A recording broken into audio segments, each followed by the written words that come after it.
नाही, त्याला त्याला मी वोट जिहाद म्हणतो.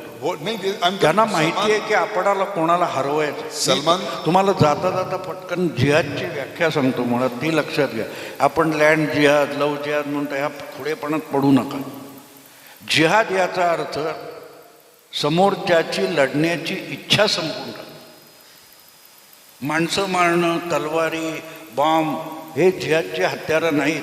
हे मी कुरानिक कन्सेप्ट ऑफ वॉर ह्या पुस्तकामध्ये एस.के. मलिक या ब्रिगेडियरने लिहिलेलं सांगतो की आम्हाला जमीन काबीज करायची का नाही, आम्हाला पैसे काबीज करायचे आहेत का, संपत्ती नाही, आम्हाला आमच्या विरोधकांची लढण्याची इच्छा संपवायची. मग आम्ही नुसते चालत गेलो तरी हरवतो. आज जी मानसिकता मी जे मगाशी म्हणालो फेक नॅरेटिव्ह, तो लक्षात घ्या. तुम्ही आधी मनाने हरलाय तर तुम्ही लढणार कसे?